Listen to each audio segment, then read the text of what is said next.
وعلى رسول الله وأشهد أن لا إله إلا الله وحده لا شريك له وأشهد أن محمدا عبده ورسوله وبعد.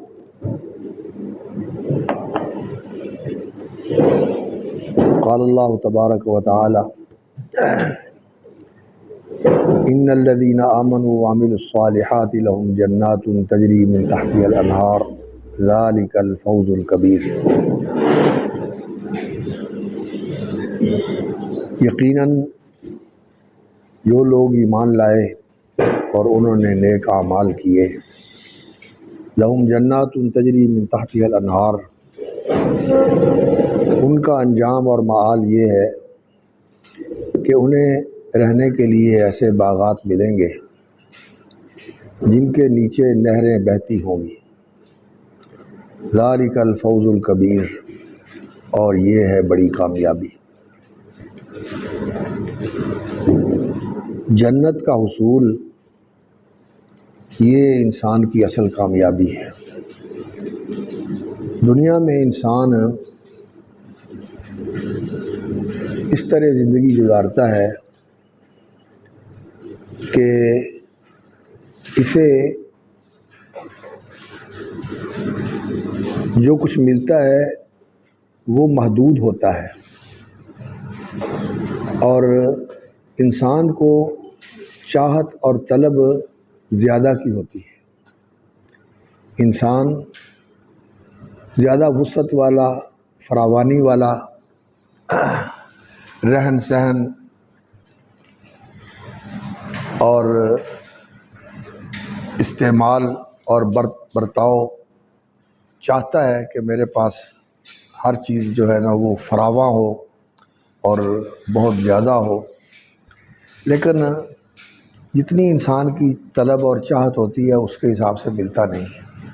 بعض لوگوں کو تو ملتا ہے لیکن وہ تھوڑے ہوتے ہیں، اور اللہ رب العزت نے دنیا میں ایسا ہی نظام رکھا ہوا ہے کہ اللہ تعالیٰ انسان کو ایک حدود کے اندر رکھتا ہے،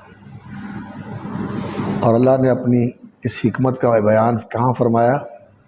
وَلَوْ بَسَطَ اللَّهُ الرِّزْقَ لِعِبَادِهِ لَبَغَوْا فِي الْأَرْضِ وَلَكِنْ يُنَزِّلُ بِقَدَرٍ مَّا يَشَاءُ إِنَّهُ بِعِبَادِهِ خَبِيرٌ بَصِيرٌ۔ تو جن کے پاس بہت زیادہ بھی ہوتا ہے وہ اس زیادہ کے باوجود بھی اور کے حریص ہوتے ہیں، اور وہ ان کے پاس نہیں ہوتا۔ انسان کی یہ عجیب سرشت اور اس کی فطرت ہے کہ جتنا اس کے پاس زیادہ آتا ہے اتنا اس کی حرص بڑھ جاتی ہے، جیسا کہ اس حدیث میں آتا ہے لو کان لابن آدم وادیان من ذہب لابتغى الیہما ثالثا۔ سونے کی وادیاں جو ہیں وہ اس کے پاس ہوں تو یہ تیسری کا خواہش مند ہوتا ہے، تو زیادہ والا اور زیادہ چاہتا ہے، تو اس کی بھی یہ جو ہے نا طلب زیادہ کی اور وسیع کی قائم رہتی ہے، اور اس کو بے قرار اور بے چین رکھتی ہے۔ میرے پاس وہ نہیں، میرے پاس وہ نہیں، میرے پاس وہ نہیں۔ اللہ اکبر۔ اور جو ہمہ شمہ فقیر ہے، جس کے پاس بس گزارا مزارا ہے، تو اس کو تو بہت ساری چیزیں ایسی نظر آتی ہیں کہ میں نے یہ کرنا ہے، میرے پاس یہ نہیں، میں نے یہ کرنا ہے، میرے پاس یہ نہیں، اس کی تو دل کی دل میں رہ جاتی، اس کی پوری نہیں ہوتی۔ تو اللہ رب العزت نے اس دنیا کے اندر جو کچھ بھی انسان کو ملتا ہے یہ کامیابی نہیں ہے، اس لیے کہ وہ حقیقتاً تھوڑا ہوتا ہے۔ قل متاع الدنیا قلیل، یہ ہے ہی تھوڑا، اور تھوڑے ہونے کے ساتھ ختم ہو جاتا ہے، باقی نہیں رہتا، اور جو ملا ہوا ہوتا ہے انسان کو اس کے ساتھ اور کی طلب رہتی ہے۔ تو یہ جو انسان کی نفسیاتی کشاکش ہے، یہ انسان کو ہمیشہ محرومی کا اور ناداری کا احساس دلاتی رہتی ہے۔ انسان یہ سمجھتا ہے کہ میرے پاس یہ نہیں ہے، میں یہ میرے پاس نہیں ہے، یہ میرے پاس نہیں، یہ میرے پاس نہیں، اور میرے پاس اس چیز کی کمی ہے، میرے پاس اس چیز کی کمی ہے۔ تو یہ جو محرومی کا احساس ہے اور ناداری کا احساس ہے، یہ انسان کو ہر وقت یہاں رہتا ہے۔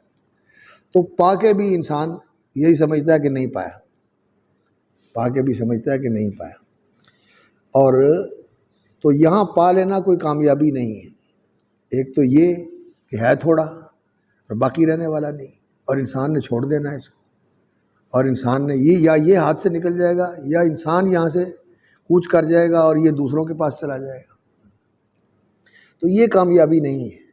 کامیابی اصل میں یہی ہے کہ انسان ایسی زندگی کے اندر چلا جائے جو زندگی بھی ختم نہ ہو، اور انسان کی قوتیں اور اس کی توانائیاں بھی بحال رہیں، ان میں بھی کمی نہ آئے، اور انسان کی استمتاع اور تلذذ اور عیش تعیش اور عشرت کی جو اللہ رب العزت نے انسان کے اندر طلب رکھی ہوئی ہے، یہ بھی بھرپور رہے، یہ بھی بھرپور رہے۔ اور جو ان چیزوں کو ان کا اشباع کرنے والی اور ان چیزوں کو سیراب کرنے والے وسائل ہیں، وہ بھی اسی طرح بے شمار ہوں اور لا تعداد ہوں اور بے انتہا ہوں، وہ بھی اس طرح کی چیزیں ہوں۔ تو جس زندگی کے اندر انسان کو یہ ملے وہ اصل کامیابی والی زندگی ہے، اور وہ جنت کی زندگی ہے، اور وہاں کوئی بھی ایسا نہیں ہوگا جس کو اس کی جی چاہی چیز نہ ملے۔ ما تشتہی انفسکم ولکم فیہا ما تشتہی انفسکم ولکم فیہا ما تدعون، اور جو انسان کے منہ سے نکلے وہ انسان کو مل جائے کہ یہ ہونا چاہیے وہی ہو جائے، اور یہ اصل کامیابی ہے۔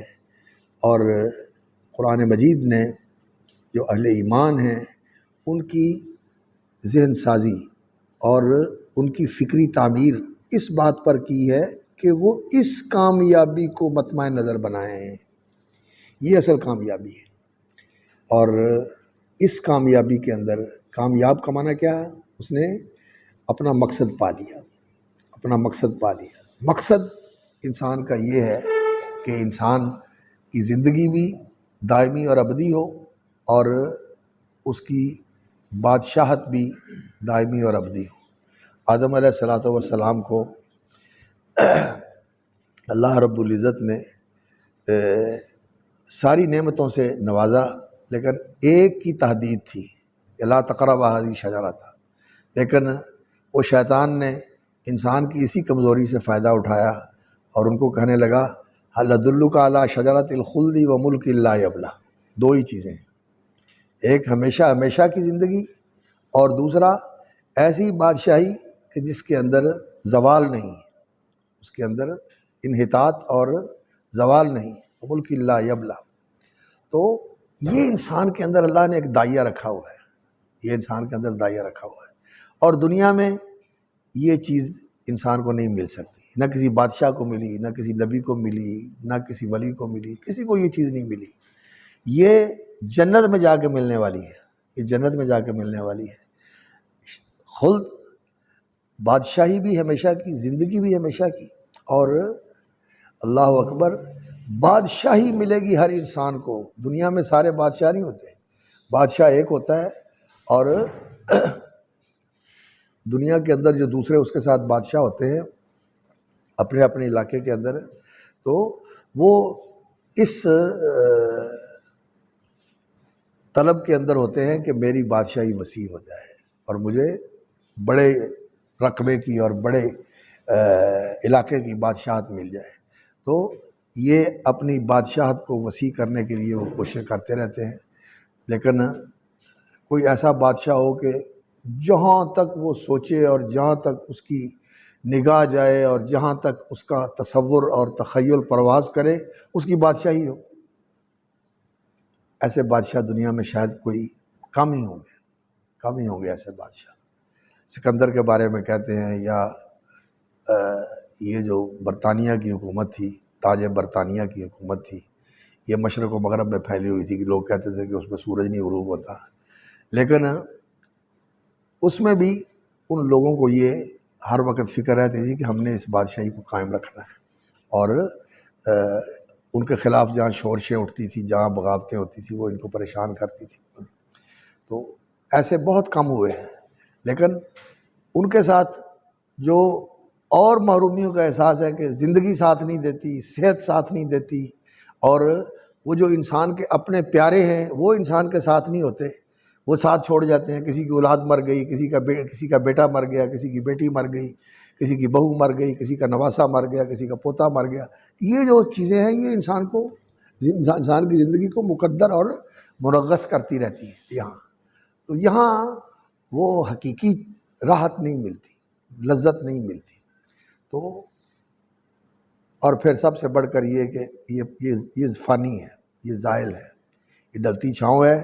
جب انسان سمجھتا ہے کہ میری اس طرح کی چیز مجھے حاصل ہو گئی ہے تو اس کے اندر سے کوئی ایسی خرابی رونما ہو جاتی ہے جو پتہ چلتا ہے اس کو کہ اب بس میں مرنے والا ہوں، میری قوتیں جواب دے رہی ہیں اور میں جانے والا ہوں.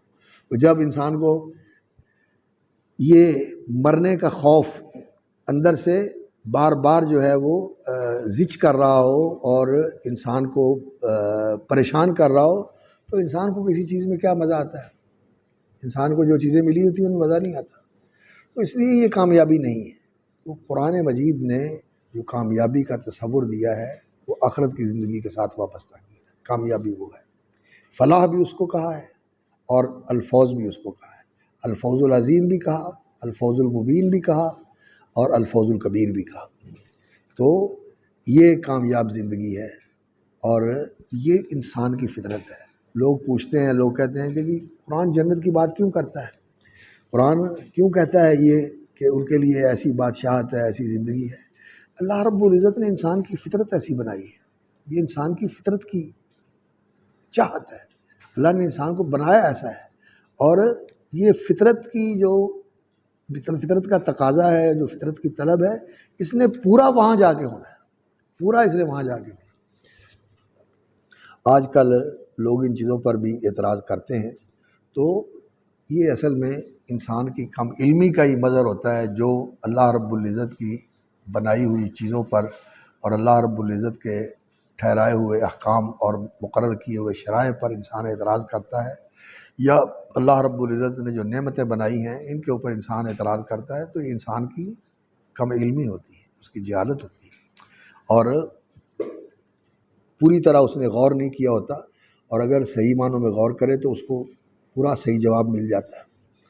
تو اللہ رب العزت نے اہل ایمان کے لیے، اور ایمان اور عمل صالح اس کے اندر پورا دین آ جاتا ہے.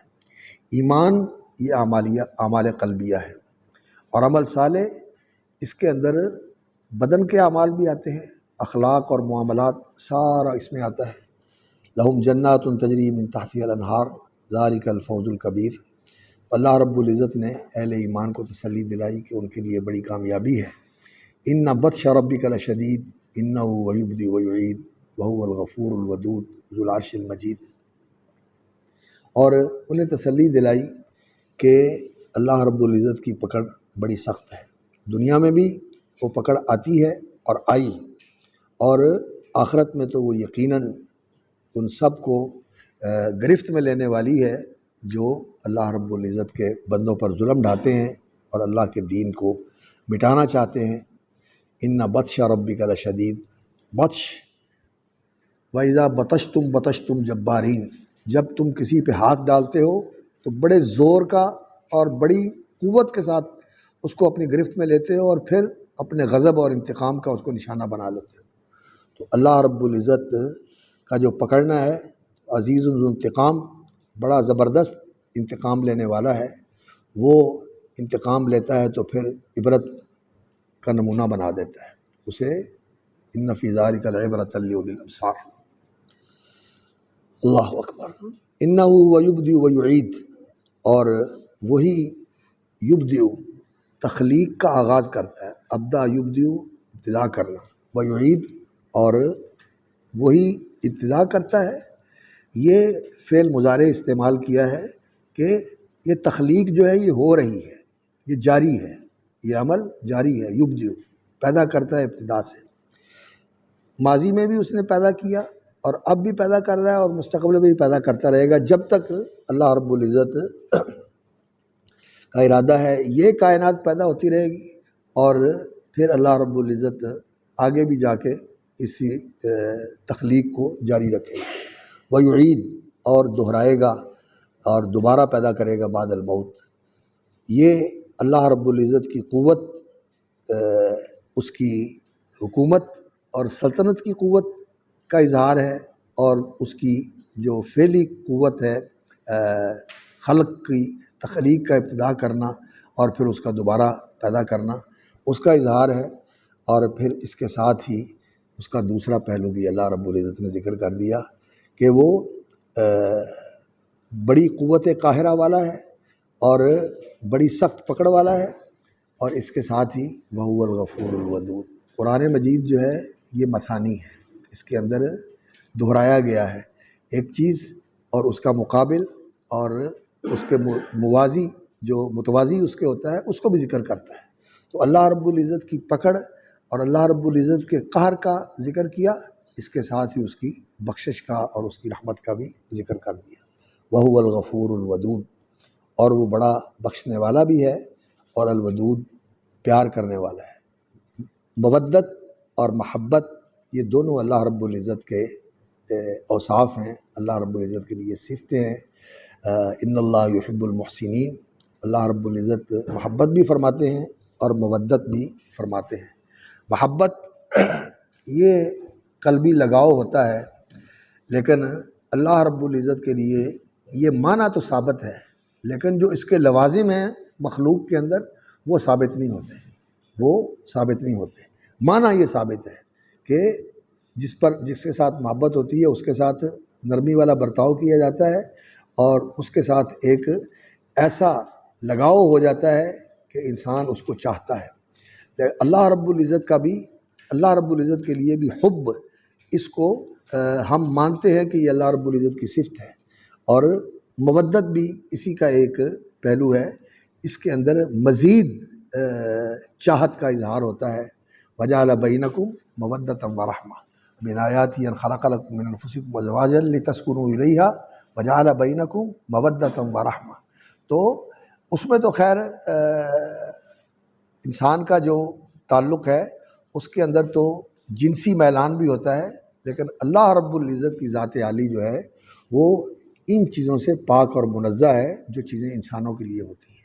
لیکن ایک پاکیزہ محبت جس کے اندر شفقت، رحمت اور نوازش اور احسان اور اکرام، یہ چیزیں اس میں شامل ہوتی ہیں، یہ معنی اللہ رب العزت کے لیے ثابت ہے. وَهُوَ الْغَفُورُ الْوَدُودُ ذُو الْعَرْشِ الْمَجِيدُ.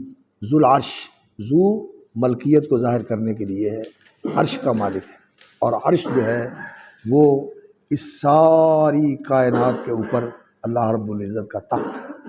وہ اللہ کا تخت ہے اور وہ تخت سلطنت ہے. پوری کائنات کے اوپر جو ہے وہ اللہ رب العزت نے کرسی رکھی ہوئی ہے، اور کرسی کے اوپر اللہ رب العزت کا عرش بچھا ہوا ہے.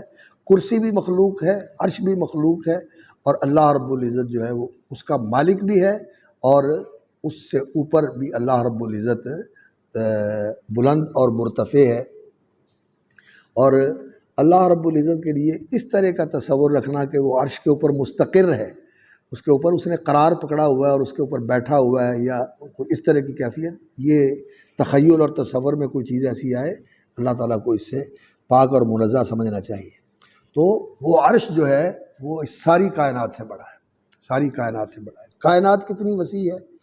انسان نے جب سادہ آنکھ کے ساتھ اس کائنات کا مشاہدہ کیا تھا تو تب بھی اس کو اس کی وسعت دکھائی دی تھی، اور آج انسان جو ہے وہ فضا کے اندر تحقیقاتی خلائی مشن بھیج کر اس کائنات کی وسعتوں کا مطالعہ کرتا ہے اور اس کی تصویریں آتی ہیں، تو انسان کو پتہ چلتا ہے کہ یہ کائنات کتنی وسیع ہے، کتنی وسیع کائنات ہے. اور ابھی بھی جو انسان کی رسائی ہے یہ علم قلیل ہے، یہ علم قلیل ہے. کتنی وسیع کائنات ہے انسان اس کا اندازہ نہیں کر سکتا. اور اسی طرح اوپر جتنے چلے جاتے ہیں اس کی وسعت میں اضافہ ہوتا چلا جاتا ہے. اور کرسی جو ہے وہ ان سے بھی بڑی ہے، جو نیچے کائنات ہے اس سے بڑی ہے، عرش اس سے بھی بڑا ہے. اور اللہ رب العزت جو ہے وہ سب سے بڑا ہے۔ اللہ اکبر۔ المجید، تو یہ اللہ رب العزت کی صفت بھی ہو سکتی ہے۔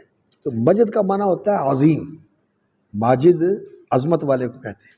تو المجید اللہ رب العزت اپنی ذات میں بھی عظیم ہے، اپنی صفات میں بھی عظیم ہے، اور اپنے افعال میں بھی عظیم ہے۔ تو اس کے افعال، اس کی صفات اور اس کی ذات سب کے اندر عظمت ہے، اور یہ عظمت لامتناہی ہے، یہ عظمت لامتناہی ہے۔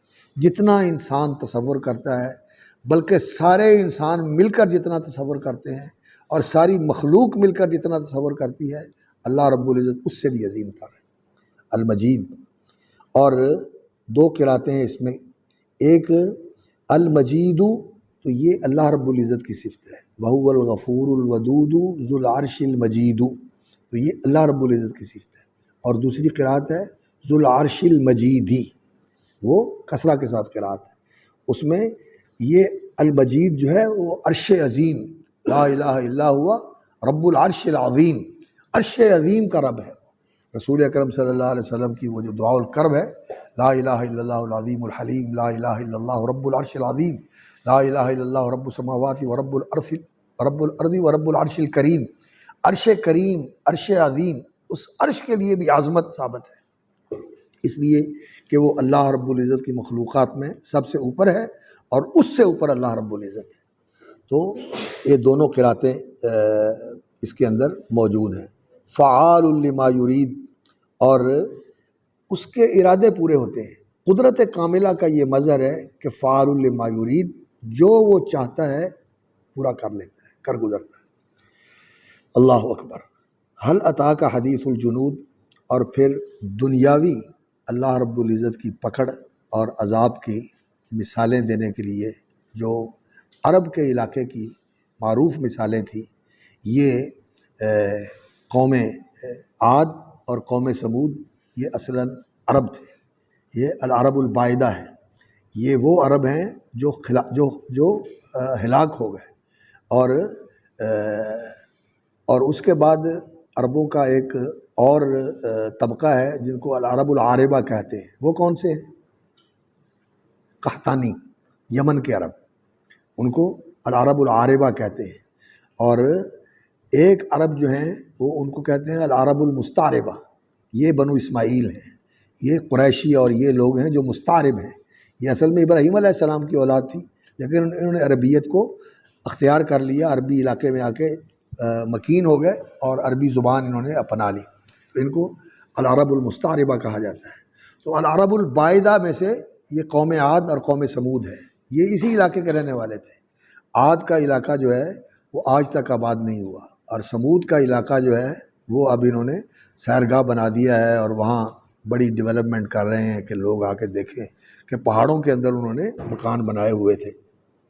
تو یہ اسی عرب کی سرزمین کا تذکرہ کیا۔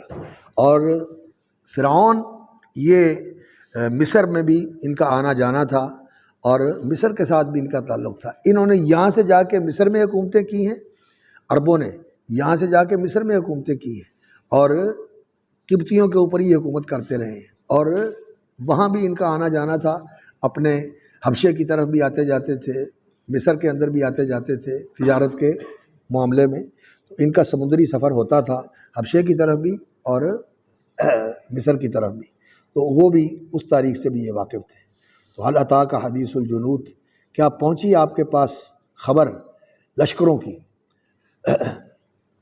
جندن کی جمع جنود، فرعون و ثمود، فرعون اور اس کے لشکر، ثمود اور اس کی قوت، جس کے نشانات آج بھی موجود ہیں کہ انہوں نے پہاڑوں کو تراش کے ان کے اندر خوبصورت اس طرح کی جو ہے نا سنگ تراشی کی ہوئی ہے کہ انسان حیران ہوتا ہے کہ ان کے پاس کس طرح کے آلات تھے جن کے ذریعے انہوں نے پہاڑوں کو تراش لیا اور ان کے اندر گھر بنا لیے۔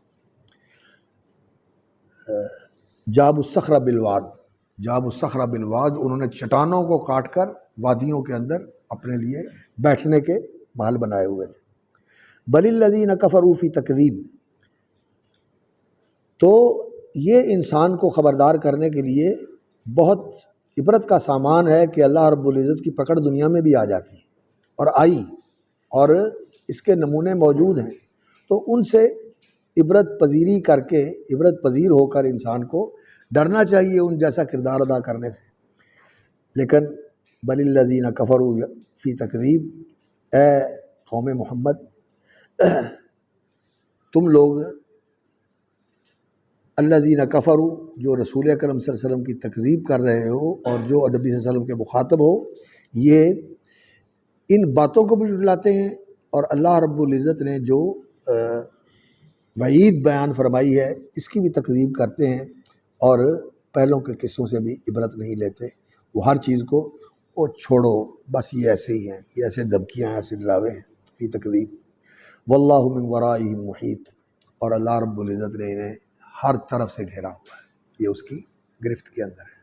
باقی کہاں چلے جائیں گے؟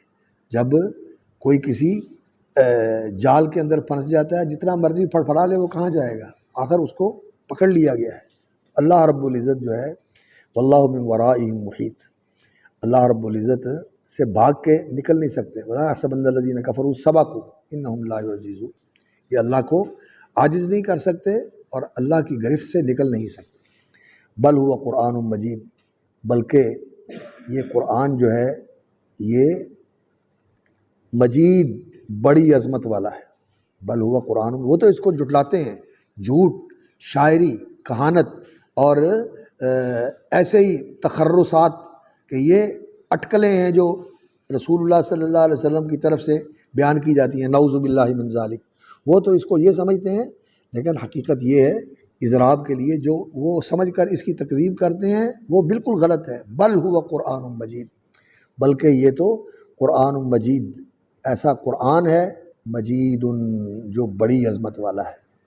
اور قرآن مجید انہ لقرآن کریم، اور یہ جو اس کی صفات ہیں یہ اس کی عظمت اور اس کا شرف اور اس کی کرامت اور اس کی عزت ظاہر کرنے والی ہیں۔ فی لوح محفوظ، اور یہ کوئی اس میں اپنی طرف سے بڑھا دے یا نعوذ باللہ شیطان جو ہے اس میں کوئی آ کر شامل کر دے، یا یہ شیطانوں کی سکھائی اور پڑھائی ہوئی کوئی چیز ہو، نہیں۔ وہ فی لوح محفوظ، قرآن مجید جو ہے وہ فی لوح محفوظ، اس کتاب کے اندر جو اللہ رب العزت کے پاس عالم غیب کے اندر ہے اس میں محفوظ ہے۔ فی لوح محفوظ، یعنی محفوظ فی لوح، اس کے اندر لکھا ہوا موجود ہے، اور اسی سے پھر اللہ نے اتار کر آسمان دنیا پر بھی اس کو ایک مصحف کی شکل میں محفوظ کیا ہوا ہے، اور وہیں سے پھر یہ رسول اکرم صلی اللہ علیہ وسلم پر بھی نازل ہوتا رہا، اور آپ کے سینے بھی محفوظ تھا، اور پھر نبی صلی اللہ علیہ وسلم کے صحابہ نے اس کو مصاحف کے اندر بھی محفوظ کر لیا۔ اور جیسا کہ لم یکن الذین کفروا من اہل الکتاب والمشرکین منفکین حتی تأتیہم البینہ رسول من اللہ یتلو صحفا مطہرہ، صحفا مطہرہ، صحیفۃ کی جمع صحف، اور جس کے اندر یہ صحیفے جمع کیے گئے، محفوظ کیے گئے، اس کو مصحف کہتے ہیں، اس کو مصحف کہتے ہیں، جس کے اندر یہ صحیفے موجود ہوں۔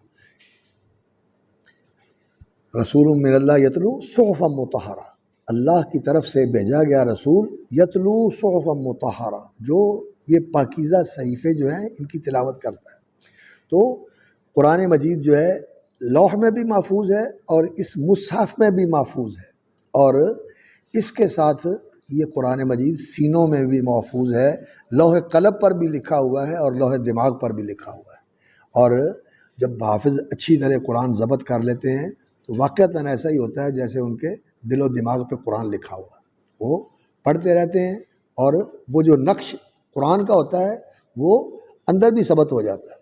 تو اللہ رب العزت نے اس کی حفاظت کا انتظام کیا ہوا ہے، لوح محفوظ میں بھی، مصاحف میں بھی، اور آیات بینات فی صدور الذین اوتوا العلم، یہ اس کی حفاظت کا اللہ رب العزت نے بندوبست فرمایا ہوا ہے، اور اس کی حفاظت کے لیے اللہ رب العزت نے یہ نظام بنا دیا ہے کہ مقاری، مقراتن کی جمع مقاری، مقراتن کس کو کہتے ہیں؟ جہاں قرآن پڑھا جاتا ہے اور جہاں قرآن کی تعلیم دی جاتی ہے، اس کو کتاب بھی کہتے تھے، کتاتیب، جہاں قرآن سے تعلیم کا آغاز ہوتا تھا۔ مسلمانوں میں بچوں کو لکھنا پڑھنا قرآن سے سکھاتے تھے، اور بولنے کے بعد سب سے پہلے قرآن کی تعلیم دی جاتی تھی، اور خواتین میں بھی قرآن کی حافظات ہوتی تھیں اور مردوں میں بھی ہوتی تھی، لیکن آج کل جو ہے نا یہ تعلیم کا سلسلہ کمزور ہو گیا، اور اب اور چیزوں سے بچوں کی تعلیم کا آغاز کیا جاتا ہے، تو وہ قرآن کی طرف رجحان نہیں رہا۔ لیکن اس کے باوجود بھی الحمدللہ لاکھوں کی تعداد میں لوگ موجود ہیں جو قرآن کے حافظ ہوتے ہیں، اور صحیح معنوں میں تو قرآن مجید کا حافظ وہی ہوتا ہے جس کو سارا قرآن اسی طرح ازبر اور مستحضر ہو کہ وہ شروع کرے اور ختم کر دے، اور اسے مصحف کی طرف رجوع کی ضرورت نہ پڑے۔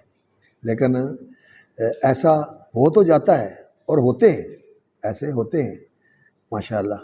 وہ پچھلے دنوں آئے ہوئے تھے یہاں، کیا نام ہے ان کا، احمد عیسیٰ ماسراوی، احمد عیسیٰ الماسراوی امام ہیں اپنے وقت کے قراء کے اور قراءات کے اور علوم قرآنیہ کے، تو وہ کہنے لگے کہ 50 سال ہو گئے ہیں میں نے پڑھنے کے لیے قرآن نہیں کھولا، پڑھنے کے لیے مجھے قرآن کھولنے کی ضرورت نہیں پڑتی، اور مہینے میں 3 قرآن ختم کر لیتا ہوں، مہینے میں 3 قرآن ختم کر لیتا ہوں، 3 سپارے روز۔ کئی لوگ 7 دنوں میں قرآن ختم کرنے والے ہوتے ہیں۔ ہمارے استاد تھے حافظ عبداللہ صاحب رحمۃ اللہ علیہ، انہوں نے عالم بننے کے بعد خود قرآن مجید حفظ کیا تھا، اور وہ 7 پوری منزل روز جو ہے نا وہ قرآن مجید کی پڑھتے تھے، 7 دنوں میں قرآن مجید 7 منزلیں ختم کر لیتے تھے۔ تو اس کے سنانے کا مقصد اصل یہ ہے کہ ماں نہ رسیدیم تو شاید برسی، ہم تو نہیں کر سکے، تو آپ میں سے اللہ تعالیٰ کسی کو توفیق عطا فرمائے تو وہ اس طرح قرآن کا حافظ بن جائے۔ تو ماں کا من القرآن، قرآن بندے کے ساتھ ہو، ماں کا من القرآن، قرآن بندے کے ساتھ ہونا چاہیے۔ تو یہ صورت جو ہے یہ رسول اکرم صلی اللہ علیہ وسلم کی نمازوں میں پڑھی جانے والی، کثرت کے ساتھ پڑھے جانے والی صورتوں میں سے ہے۔ اس کے اندر تسلی کا سامان ہے، اور اس کے اندر ترہیب اور اعاد بھی ہے، وعید بھی سنائی گئی ہے، اور اس کے اندر ان کے لیے اللہ رب العزت نے توبہ کا دروازہ بھی کھلا رکھا ہوا ہے، جیسا کہ یہ آیت ہے ان الذین فتنوا المؤمنین والمؤمنات ثم لم یتوبوا فلہم عذاب جہنم ولہم عذاب الحریق۔ اللہ رب العزت نے فتن المؤمنین والمؤمنات، اوپر والی جو آیت تھی نا قتل اصحاب الاخدود، یہ تو ان لوگوں کا تذکرہ تھا جو ماضی میں گزر چکے، یہ ان کا ذکر تھا، اور یہ جو مکے کے اندر اسی کہانی کو دہرا رہے تھے اور اسی ظلم کا ارتکاب کر رہے تھے جو انہوں نے کیا۔ انہوں نے تو آگ جلا کر اس آگ کی بھٹی میں ان کو پھینک دیا، آگ کی کھائی میں ان کو پھینک دیا، اور انہوں نے تعذیب اور تشدد، ظلم اور ستم کا جو بازار گرم کیا ہوا تھا اور جو آگ دہکائی ہوئی تھی، اس کے اندر اہل ایمان کو ڈال کر تعذیب کر رہے تھے اور ان کے اوپر ستم ڈھا رہے تھے، ظلم کر رہے تھے۔ وہ اس آیت کے اندر اس کا ذکر ہے اہل مکہ کا، ان الذین فتنوا المؤمنین والمؤمنات، جو لوگ فتنے میں ڈال رہے ہیں اہل ایمان مردوں کو اور عورتوں کو، اور یہ مکے کے اندر مومن مرد بھی تعذیب کا شکار تھے، بلال جیسے، عمار جیسے، اور ان کے والد یاسر جیسے، اور اسی طرح دیگر جو کمزور صحابہ تھے عامر ابن فہیرہ جیسے، اور مومنات بھی جیسے زنیرہ جیسے اور سمیہ جیسے جو اہل ایمان خواتین تھیں، وہ بھی اس ظلم کا نشانہ تھی۔ ثم لم یتوبوا، اور وہ یہ ظلم کر رہے ہیں، پھر انہوں نے توبہ نہیں کی، اسی ظلم کی حالت میں وہ مر جاتے ہیں، یا اسی ظلم کے رویے کے اوپر اصرار کرتے ہوئے وہ دنیا سے چلے جاتے ہیں، ان کے لیے تو عذاب جہنم ولہم عذاب الحریق، جہنم کا عذاب ہے، اور ان کے لیے عذاب الحریق، وہ جلانے کا عذاب ہے۔ جلانے کا عذاب کیا مطلب؟ یعنی انہیں بار بار جلایا جائے گا۔ عذاب الحریق تو یہ ہوتا ہے کہ ایک دفعہ جلا دیا جائے اور کام ختم ہو گیا، نہیں، کلما نضجت جلودہم بدلناہم جلودا غیرہا لیذوقوا العذاب، ایک دفعہ کھال جل گئی، وہ گر گئی اور نیچے سے نکل آئی، پھر اس نے جلنا ہے، پھر اس نے گرنا ہے۔ یہ عذاب الحریق، یہ جلانے کا عذاب جو ہے، یہ مسلسل ہوتا رہے گا، اور اللہ رب العزت نے اس کے ساتھ ان کے لیے توبہ کا دروازہ بھی کھلا رکھا ہوگا، ثم لم یتوبوا، ان کے لیے بھی توبہ کا دروازہ کھلا ہوا ہے۔ تو اللہ رب العزت اپنے بندوں پر بڑے مہربان ہیں، کیسا بھی انسان گناہ گار ہو، پاپی اور خطا کار ہو، اللہ رب العزت یہ پسند کرتے ہیں کہ بندہ گناہ سے تائب ہو جائے اور اللہ کی رحمت کی طرف آ جائے۔ اللہ کو عذاب دے کے خوشی نہیں ہوتی، اللہ رب العزت کو معاف فرما کے خوشی ہوتی ہے۔ اللہ توبہ قبول کر کے خوش ہوتے ہیں، اور اللہ رب العزت، لیکن یہ عذاب جو ہے، یہ اس کے عدل کا تقاضا ہے، یہ اس کے عدل کا تقاضا ہے کہ وہ پھر ایسا نہیں ہے کہ ام نجعل المتقین کالفجار، کہ تقوی شعار اور خطا کار اور بدکار ان کو ہم برابر کر دیں، تو یہ تو پھر نعوذ باللہ بے انصافی والی بات ہو جاتی۔ افنجعل المسلمین کالمجرمین، تو عذاب اللہ رب العزت نے اس لیے دینا ہے کہ عدل کا یہ تقاضا ہے، باقی اس کو سزا دے کے خوشی نہیں ہوتی، خوشی اس کو معاف کر کے ہوتی۔ اللہ اکبر۔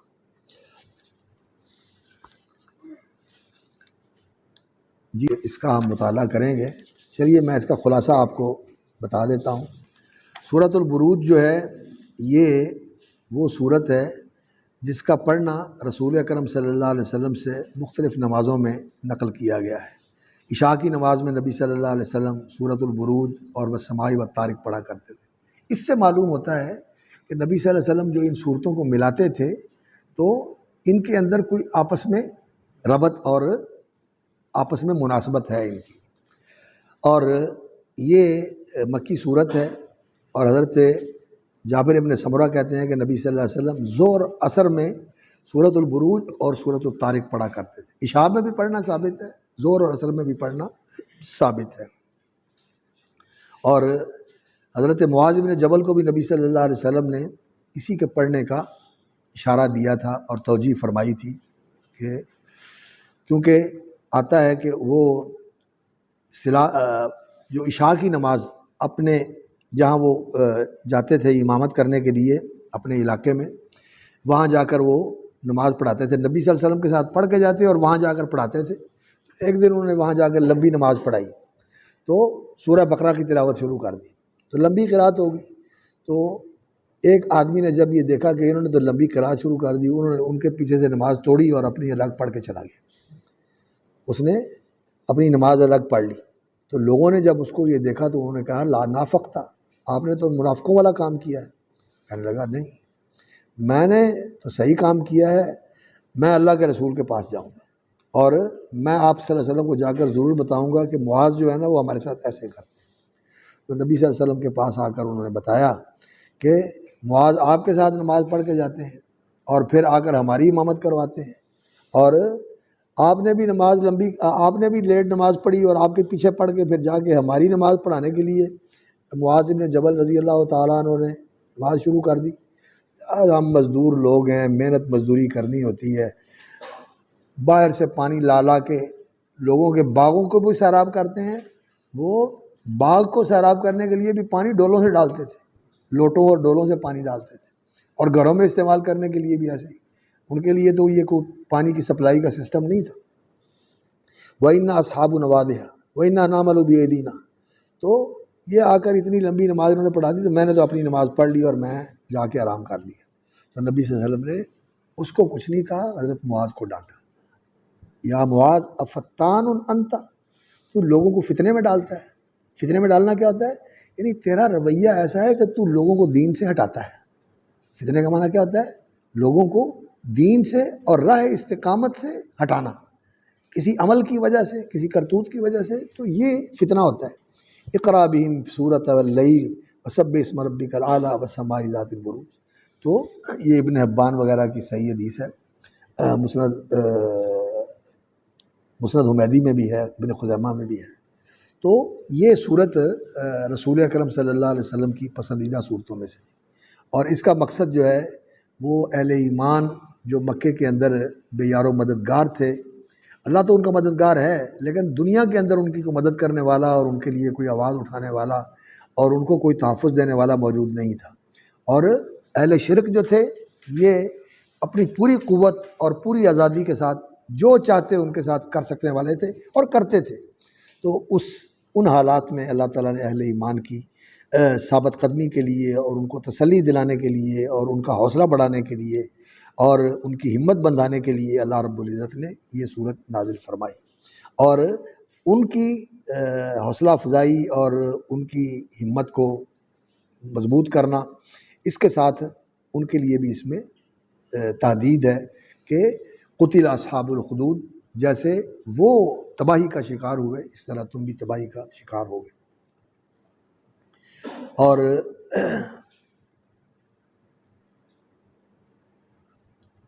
پچھلی صورت کے ساتھ اس کی مناسبت جو ہے وہ اس طرح ہے کہ قیامت جو ہے یہ اللہ کے حساب کا دن ہے، اور جو لوگ دنیا کے اندر ظلم زیادتیاں کرتے ہیں، ایک روز جزا اور روز حساب سر پہ کھڑا ہے، آنے والا ہے۔ اس دن جو کیا ہے اس کا محاسبہ بھی کیا جائے گا اور جو کیا ہے اس کا بدلہ بھی دیا جائے گا، اور یہ چیز جو ہے مومنوں کے لیے آسانی کا باعث بن جاتی ہے کہ ایک دن تو جو ہے نا آنے والا ہے۔